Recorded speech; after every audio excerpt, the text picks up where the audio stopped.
Welcome to another episode of Denver Art Society. We're taking a moment out to do a special episode, and we all here love to collaborate. I'm sitting here with Ilya, who is one of our main men. He takes care of all of our finances and makes sure that the artists get paid and does all of our taxes. So one of our favorite dudes around. And he came up with this wonderful collaboration between some pieces that I did, his wonderful technology work, and a piece that we have another artist. So why don't you tell me about how you came up with this? Yeah. So to me, Denver Art Society is a collaborative project in itself. You know, the entire gallery, the entire organization is a collaboration between different artists coming together to promote art, you know, and share art with the local community.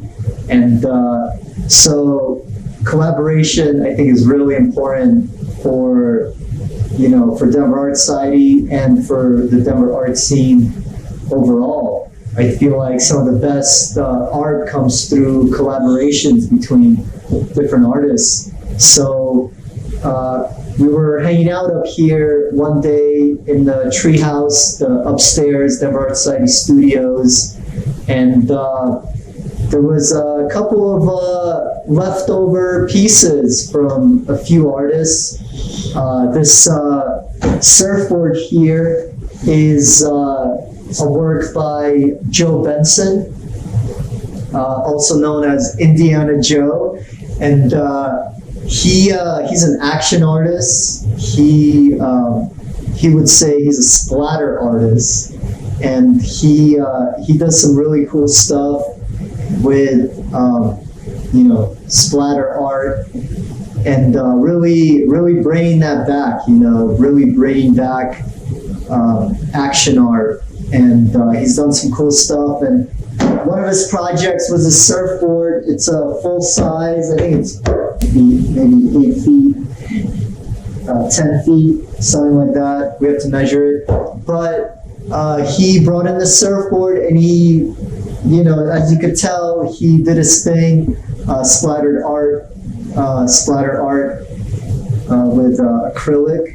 And so it was sitting in the corner because he took a little break, he took a pause, and he left it here. And it was sitting in the corner, and we've been trying to figure out what to do with it. We talked about hanging it up on the wall, maybe cutting it up and making some furniture out of it. But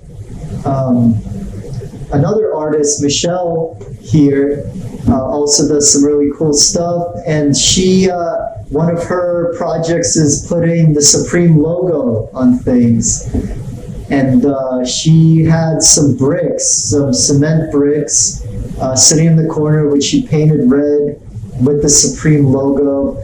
To me, it's a real piece that explores kind of some social commentary, maybe a little socio-critical commentary.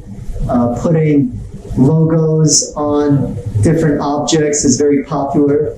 Obviously, people love that. People love to see a logo. They have it all over their shirts. They have it all over their stuff, on their cars, on their bags, on their bikes. I mean, we're pretty much surrounded by logos, right? And so, for Michelle to put a Supreme logo on a brick, to me, I thought that was brilliant. It has definitely some socio-critical elements to it, which we could talk about.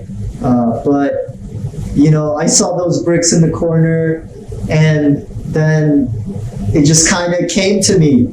It just kind of hit me like some sort of intuitive kind of feeling that I was like, wait a minute, what if we use the bricks as a base for the surfboard to make a bench, and we're kind of sitting around and talked about it, and we did it. We stacked the bricks up and put the surfboard on top of it, and the no surfing bench was born.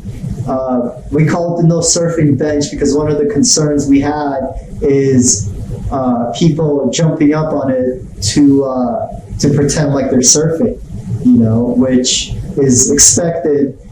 And so we put a sign that said no surfing.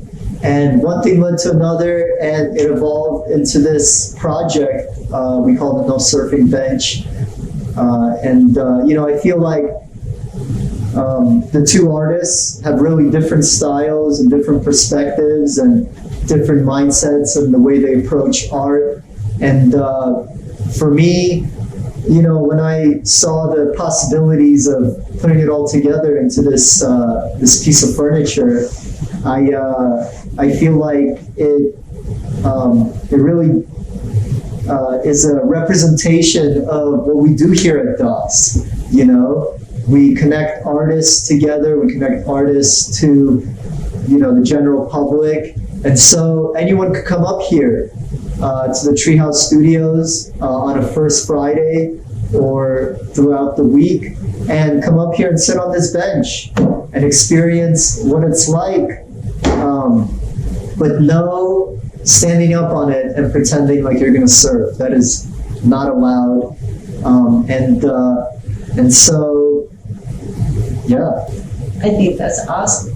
And of course, Ilya would be the one who would think about the furniture as he does make furniture to sell here at DOS. That is all very unique and made out of special stuff. Anything you'd like to speak to that? I've been studying industrial design and making furniture along the way. So I have a couple furniture pieces. I try to explore combining, traditional and contemporary techniques and materials.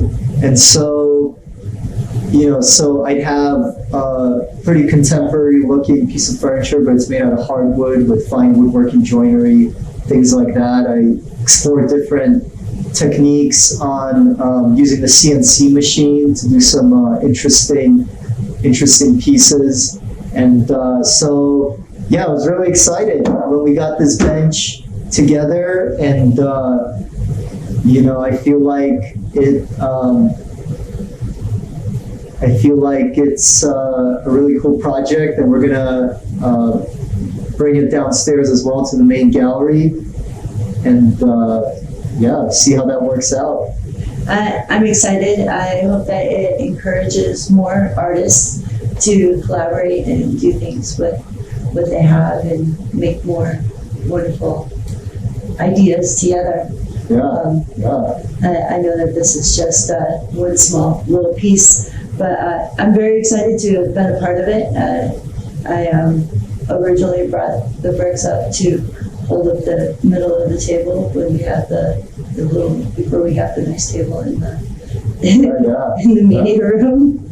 So I decided to bring them home yet, and I'm glad that they found a purpose, and I don't have to bring them home.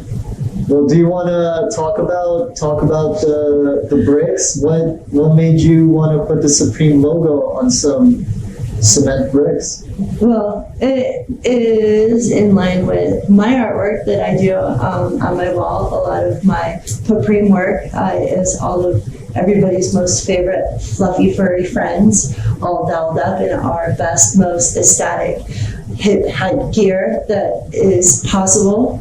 And so I slap logos on just about everything. Every cute little fluffy thing that comes across my way, I put a nice little anti-social social club or Supreme, or we talk about some cause, and we just keep getting bigger and bigger with the cooler stuff that my kids make me buy them.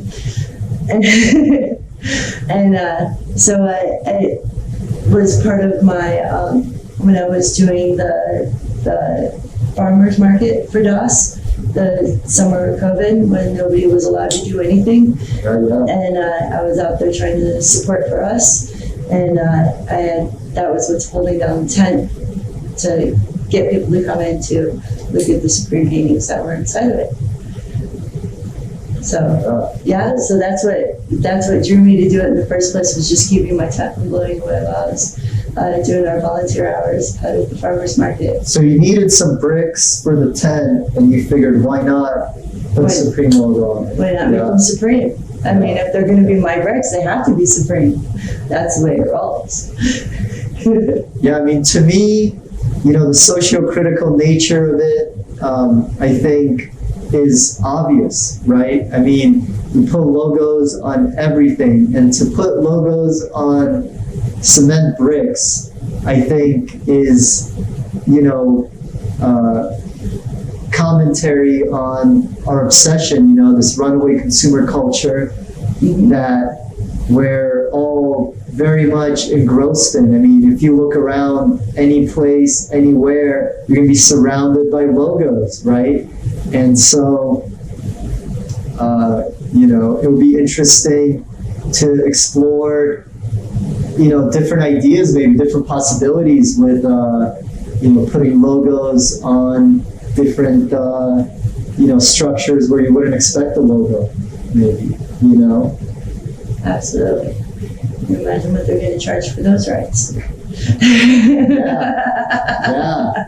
Yeah, and we've got this bench priced at $10,000, which is a steal considering this is a collaborative work between 3 artists with socio-critical commentary, you know, and not just the bench, not just the bricks, also the surfboard. I mean, if you've ever met Joe B, you would really understand how much of himself he puts in to his art, you know, and yeah. Thanks so much, Michelle, for taking the time. Well, thanks for doing the collab and having this wonderful idea. And, you know, I'm always happy to put it out for the rest of our viewers and our community, and I hope that it's inspirational. Yeah, I'm inspired, you know.